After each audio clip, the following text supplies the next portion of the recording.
What's up, Cougar fans? Jake Brandon here, your host of the CougConnect podcast, asking you to hit the like and the subscribe on your way in. And always go to CougConnect.com, become a subscriber today. Starts out at $9 a month, goes a long way to supporting the players, supporting the production here, and all the good things we do for the Cougars. Tonight, we are joined by a very special guest who really caught, I think, a lot of Cougar fans' eyes in the first game of the season at Portland State, where he reeled off a bunch of really nice plays for us.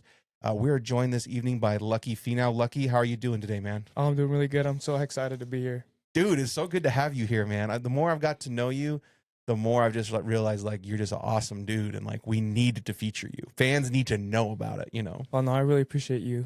Yeah. Dude, so right out the gates, it's Thanksgiving week as we record this. Everything's all, looking forward to the showdown for the playoffs. And BYU's path to the playoffs is going to include you guys beating UCF on Saturday and then probably needing to beat Texas Tech in a rematch to get in. I don't know, really, Kev, Craig, I think you guys would agree with me. I don't know there's really a window for you to, play a super close game against Tech to get in overtime, or, be like, well, BYU gave them a heck of a game, we're going to add them in. I feel like you almost have to win your way in to that. Do you get that same sense or feeling that the Texas Tech rematch is almost a must-win to get in the playoffs, or have you not looked that far ahead?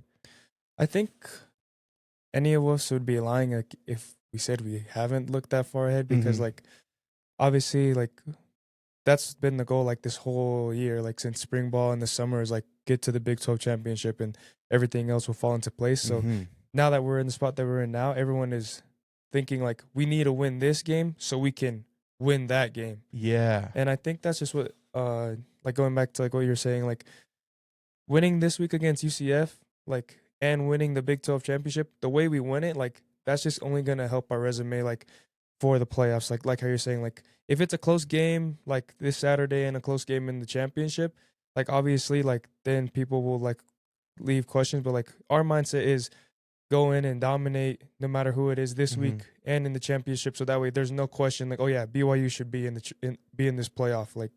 That's our mindset going into it. Dude, I think that's the only mindset you can really take to approach this is leave no doubt, man.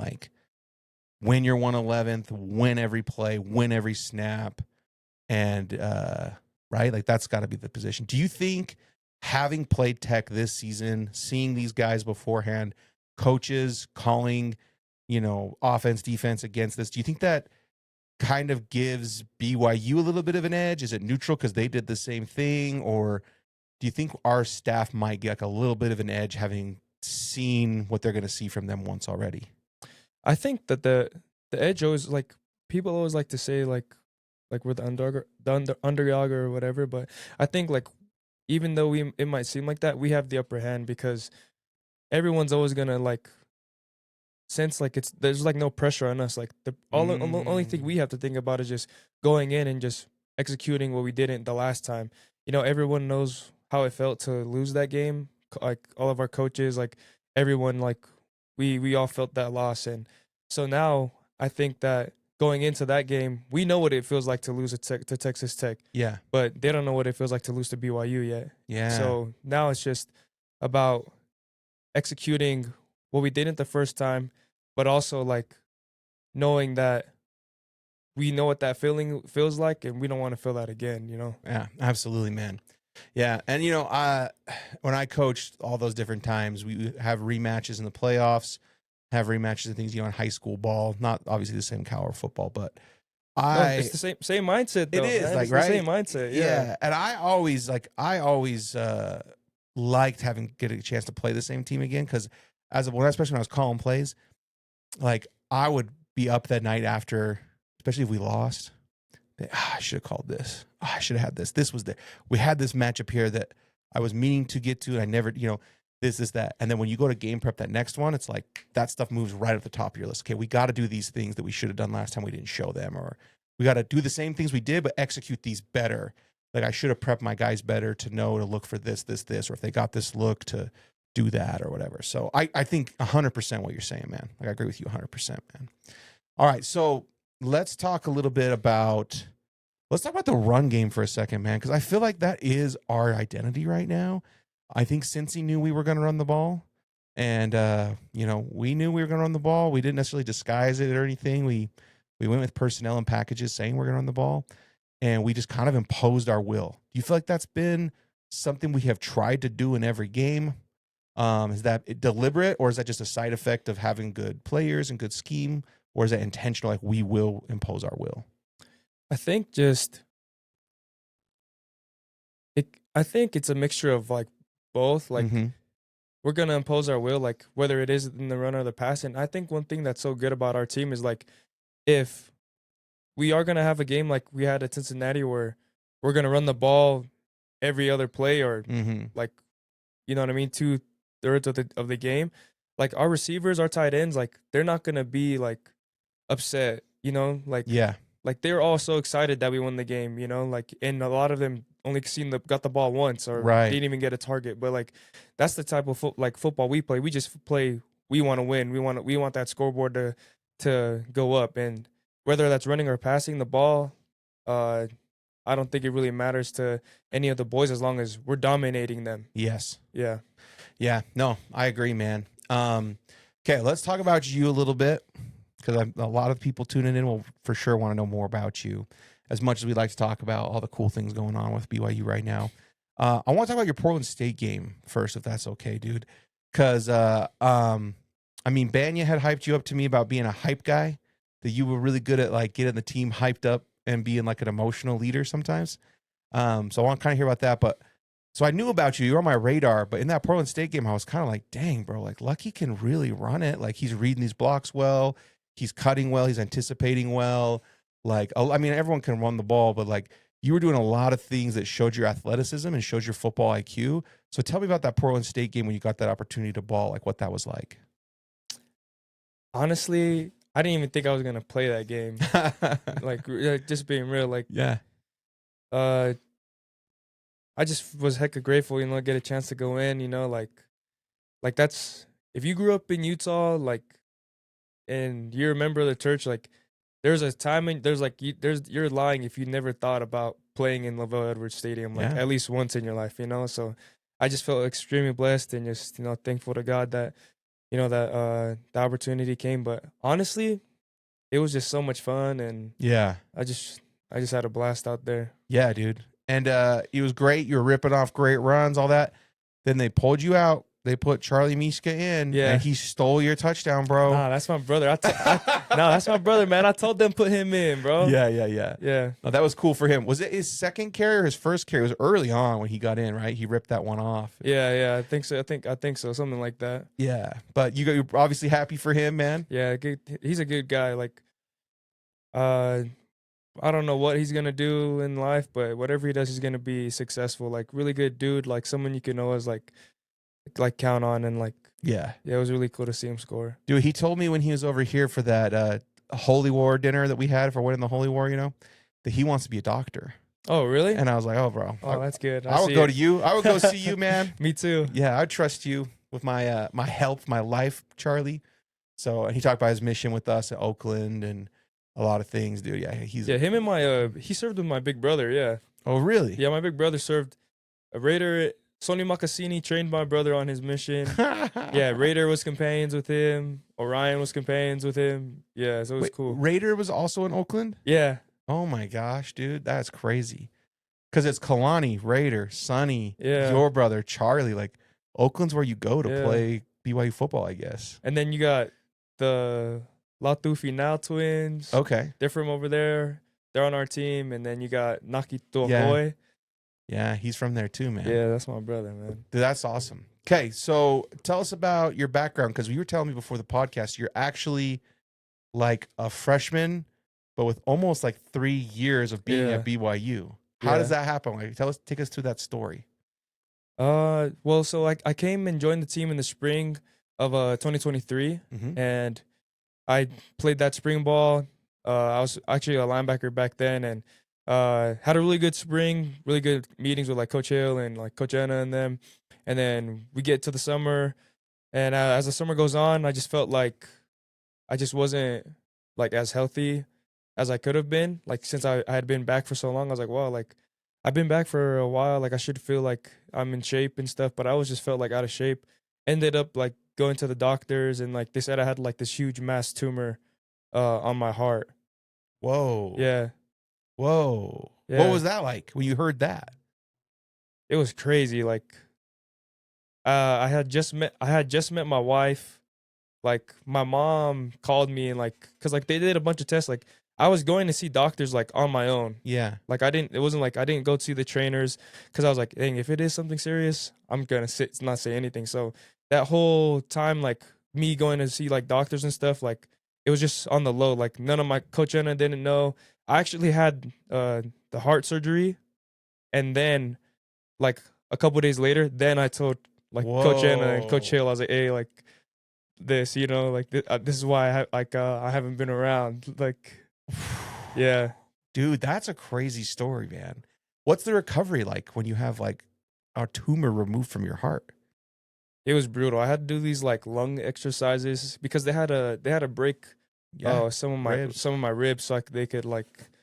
So that was like probably the hardest part. It's funny because LJ, that's my boy. Like I just barely got out of like having surgery when I first met LJ, Mm-hmm. and then he was like I had like this like breathing tube thing like I had to do like exercises with, and he like I'd carry it around with me, and like the first time I met him he was like, what's that? I tease about it. I was like, yeah, that's like not what you say to somebody. Usually you say like, with hey, some kind of medical yeah, device. usually you something. say like, hey, what's up, bro, what's your name? But he's like, hey, what's that? I was like, oh, this is just something I breathe. I just had heart surgery, like I need to. Yeah, no, That's just kind of funny. on brand for LJ, though. Let's be Yeah, honest. That's yeah, kind of on yeah. brand for LJ. Yeah, Yeah. I think when I met LJ first, I was at Chubby's with Aiden Robbins, and LJ like came in, and Aiden's like, "Oh, hey, this is Jake." Like introduced me. LJ was a freshman, you know. He introduced me to LJ. I'm like, "Hey, what's up, man?" He's like, "Yeah." I was like, "Yeah." Like, what is yeah? Like, what is yeah? Like, what kind of response is yeah? Anyway, but yeah. So it's on brand for LJ. you yeah, know. A man of few words and big football talent. yeah. Yeah. Huge football talent, man. Yeah, dude. What was that like in that game? Like seeing him go off against Cincinnati. Just like it's just so cool to see him like have the success that he has because he puts in the work that like so he can get what he deserves. Like, Yes. Like as soon as I moved to running back, he's such a good dude, man.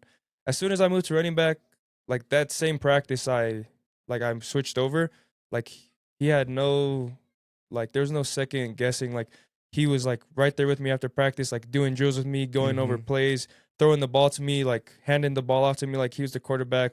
Yeah. Like he always has helped me out ever since I've been in the running back room. So like I really like I'm older than him, but that's He- big bro. Like I really look Yeah. up to him a lot, you know. So he is probably way more of a leader than most people know. Oh, 100%. But you know, like that's just like how really good leaders are. They're not gonna like be out there trying to like Look at me. yeah, look at me. Like he leads in a way where it's like always by example and like really like one on one, and Yeah.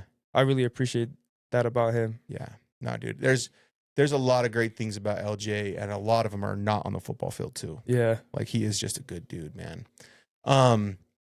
Yeah, well, I don't know. It's gonna be interesting to see the next few months. Like he goes to the NFL, it's like, dude, we're LJ fans in the NFL too. Yeah. You know, you had a season. Hopefully, it included getting us the Big 12 championship game and winning it, Yeah. and making some noise in the playoffs. Maybe, who knows, man? Like, you know, going all the way, all that stuff. And that's the case. Like, salute you, brother. Go do your thing in the NFL. But also, like, selfishly, it's kind of like, bro, LJ, why don't you come back one Yeah, more year? stay one more year, Come man. Hang on, out with the man. boys, you know? Yeah.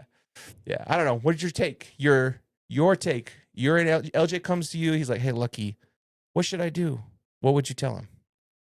Selfishly, I tell him come back. Yeah, you know, just because like that's my boy. Like I Yeah. love being around him, but like I look around college football right now, like there's not a lot of running backs in the like anywhere near him. Yeah. Like in the country. Like first off, he's huge. Yeah. Like it's crazy he's like 6'2", 230 and he's running like that. Yeah. So smooth and crisp, like fluid, you know? Yeah. So like and he's young and healthy, you know, like he's never had any crazy injuries, you know, Yeah. like yeah, he's had some shoulder stuff, but like But that's a running back. yeah, that's a running back thing, yeah. you know, like but he hasn't had like he's played through so many injuries, like he shows toughness, like he should go to the NFL, like Yeah. he should go. Yeah.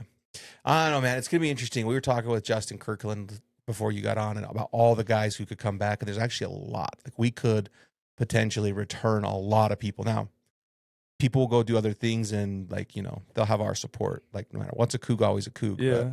But potentially, man, we could get a lot of guys back and like do this all again next year, man. Go freaking on another tear like we have been this year. And like, I don't want to look past it. I want to enjoy the moment I'm in. I want to be present the moment I'm in, but like a little bit, I kind of like peek ahead and be like, oh, man, next year might be just as fun, man. Yeah. Like, I don't know, do you ever do that?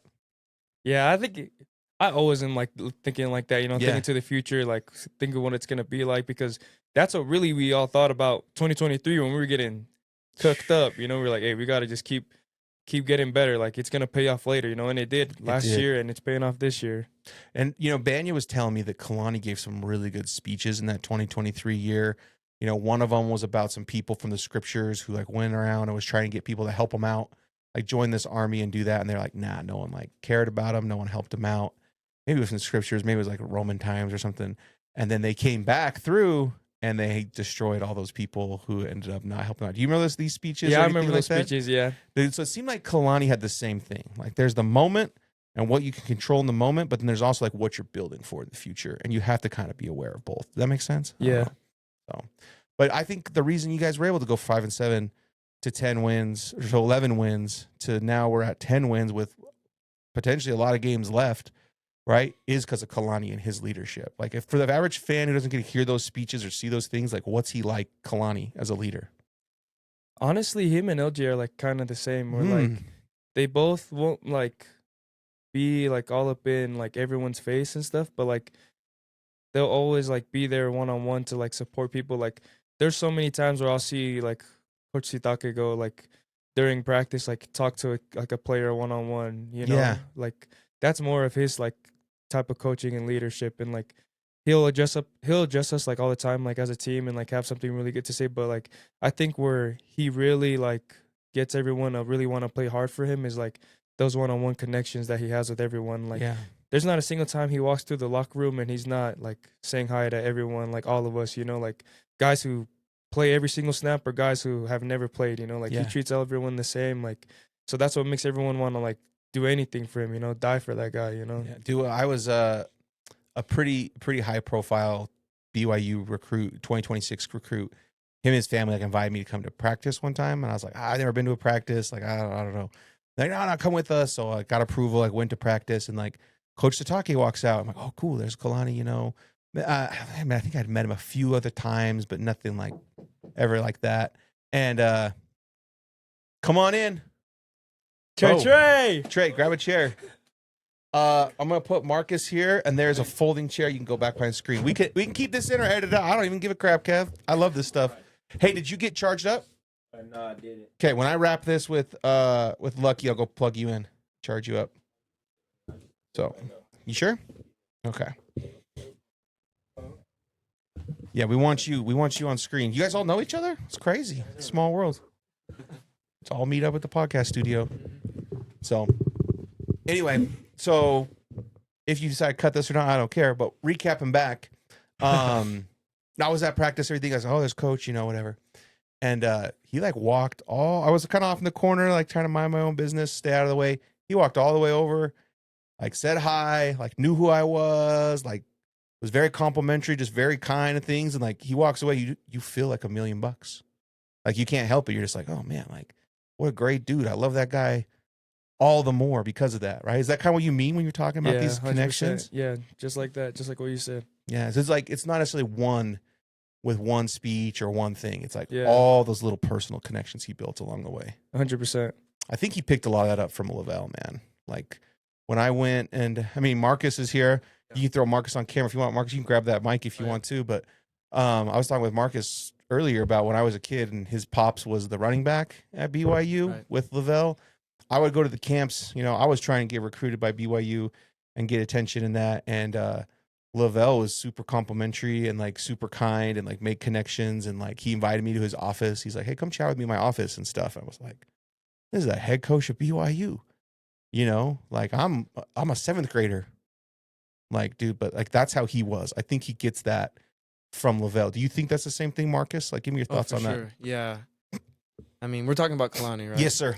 Yeah, so Kalani's just amazing. He always wants to take care of us and is looking for, motivating us about life after football, wanting to be great men and sons and husbands. So, yeah, definitely a personable guy and an amazing coach. And what does your dad say about what it was like playing for Lavelle? He ever talk to you about that? Yeah, actually, growing up, he didn't talk much about football. Yeah.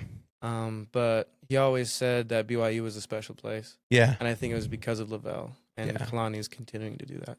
Yeah, dude. It's so awesome to see. It's like come full circle, man. Mhm. It's just awesome, dude. So, Lucky, what else we got to know about you? You've been on podcasts before. You've talked before. What's the stuff you kept secret from those regular podcasts that you're going to like share with us on the CougConnect podcast, Shoot, I don't even know. I feel like I'm like pretty open, man. Like whatever, Pretty open? yeah, whatever I feel like saying and sharing, I'll share. Okay, we got Thanksgiving coming up. Mm. What are you attacking first? Like you have a strategy? Do you not like Thanksgiving food? Do you like Thanksgiving I've food? never really had Thanksgiving food because, well, my family's Tongan, so like they never really make like, Turkey and stuffing Yeah. and potatoes? and if it is there, like someone's like one of my white aunts or like one of them like bring it or something, So what do you guys have on Thanksgiving then? We'll have like a lot of like manioke, talo, like sapasui. Mm. It's like Tongan stuff. But I guess we'll always have like a bunch of like turkey legs too. Okay. That would be there. I guess like that's Thanksgiving. That's traditional. Yeah. We'll count that. Spam musubi? Nah, never none of that. None of that. No. That's That's like Hawaiian, Too man. Hawaiian Yeah. for you? Yeah. All right. Not too Hawaiian for me, just like That's their that's their- their okay. food, Okay. Oktai is Tongan? Otai, yeah. Yeah. Otai or Otai? Oh yeah, Otai? otai. Yeah. Like watermelon otai Yeah. or That's like Tongan, yeah. what else? Like what do you kind you like? You like watermelon? You like I like mango, man. Mango. Mango, that's the way to go. I don't know. I If like you the ask any watermelon. Tongan's gonna say mango They are? because everyone always has watermelon on thigh. Oh, so like you get extra fancy with the mango. Yeah, That's what you're saying? they just say it to try to sound like different. Ah, okay. What else we got to know about the Tongan eating culture or eating habits? Honestly, when I served my mission in the South, and like we would always go like when it was Thanksgiving time, like we'd always go eat with the African American members Uh-huh. and stuff, and it was almost like I was at home. Mm-hmm. Like it was like just like that. Just the food was like a little different, still tasted like amazing. Uh-huh. But like yeah, just like it was like the same thing. Like and then now it's just crazy like being at BYU now, like we have a lot of African American like guys on our team, and it's like they like us but just way faster and taller. Better looking. Yeah, better looking, man. Like they just talk on rhythm, Like Yeah. those guys, like, they just everything they do is just freaking charisma and stuff, Yeah, dude, that's awesome. So Trey, you want to jump in on this? You got a comment? You can slide him the mic if he wants to say something. I feel like he's got something to say on this. Nah, Lucky just play all day. I don't know. It's just funny. But I mean, we do got swagger, especially we from the South. I mean, Yeah. South. Yeah. I tell people like we invented everything, especially like Atlanta. Like without Atlanta, I mean, we wouldn't all be sitting here right now. Like I tell people, we got Martin Luther King Jr. came from my city. Like Yeah. nobody else can top that. Like there's nobody you can put up Yeah, against that. So yeah, I say the South where it's at for sure. that's true. What mission did you serve in the South? I served in the Alabama Birmingham mission. Oh, Exactly. okay. That's like an hour and a half drive, 2 hour drive from Atlanta. Yeah. Yeah, that's a day trip. Me, Vil Boha, Yeah. Bill was in Alabama? yeah, Leeds- me and him served Leeds. together. Like, yeah, Leeds, Alabama, all over there. And my mama's side of the family owned a bunch of land over there, like all the way up to like the Buc-ee's gas station. Nice. Yeah. Dude, that's cool. I was in Texas, which is almost like a different version of the South in a lot of ways. I don't know. It's still the South, man. It's the South by geography, not by culture. Yeah, like, the culture's different. only like Dallas a little bit, and then Houston is like the South based on culture. But anything else, And I was in Dallas. Yeah, but you go an hour outside of Dallas in almost any direction, bro. Yeah. It is like get you're- weird. It's like going back in time, bro. Like I'm talking wood burning stoves, butchering their own animals outside, like banjo music playing, like it is different Yeah. out there. Rock with So- all that. But I was Spanish speaking, so I was right dead set. You could draw a circle like in like a 15-mile ring, and I did not leave that circle, man, because that's where all the Latinos were. That's where I was. And we had Thanksgiving, and it was kind of dope. Like they had turkey flautas, like they would do like turkey into some of the stuff we were having, right? But it wasn't like your traditional Thanksgiving food. And the thing that always threw me, like, okay, yeah, you got mashed potatoes, like you got some gravy, you got some stuff, like you got some of the stuff here, but then it'd be like spaghetti. Like, wait, what? Like, and they're like, oh, like American Thanksgiving, like spaghetti. I'm like, dude, I don't know what TV show you watched that had spaghetti at a Thanksgiving dinner, but this is not it. And they're like, oh no, it's good. Like serve it up. And I'm like, I don't know about this spaghetti stuff, man. Like, ain't no fan of spaghetti for real, unless my mama cook it. Yeah, if it's real homemade, like good stuff. But other than that, nah. Yeah, I never touch spaghetti. Like we be having it in the hotel and all. I don't never touch spaghetti. Yeah. My mama got to make it. But why at Thanksgiving? I can't. The flautas, I'm down with the flautas. I'm down with some like homemade enchiladas and stuff, like mixing that up with. But like spaghetti, I'm like, where's this out of left field, bro? And it was not one time. It was like multiple times. But anyway, all right, Lucky. Last thoughts, shout outs, anything you got to say to Cougar Nation before we wrap this one up? No, just appreciate everyone who's like a part of CougConnect. Make sure you guys subscribe, and excited to see the boys play on Saturday. Yeah, dude. I think we got an amazing stretch of entertainment and sports ahead of us. We got Stranger Things tomorrow night, right? And then we got Thanksgiving. So you got football, BYU hoops Friday. We got BYU hoops and Arizona ASU, which we should all be watching that one. And then Saturday, obviously us, rivalry weekend for college sports. And then Sunday is when Kevin's telling me the coaching carousel might start to shake out. We see coaches start jumping because the regular season's going to be over. So the next few days is going to be crazy. Friday crazy too still. Georgia versus Georgia Tech. Ole Miss versus Mississippi State. That's a big one to watch too. Yeah, the Egg Bowl. That can go either way. And Mississippi State actually good. Yeah. They lose a bunch of games, but Mississippi State actually good. Yeah, Georgia I Tech agree. cool too. Georgia Tech pop Georgia. I tell people, like, hypothetically, what if Georgia lost to Georgia Tech and then lost the SEC championship? Now they had 3 losses.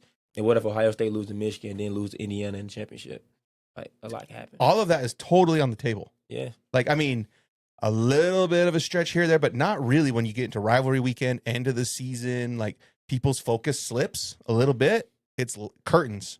Like, you got to be locked in till it's over. So, yeah, dude, this is compelling football, high stakes football from here on out. So, this is it, man. It does not get better than this.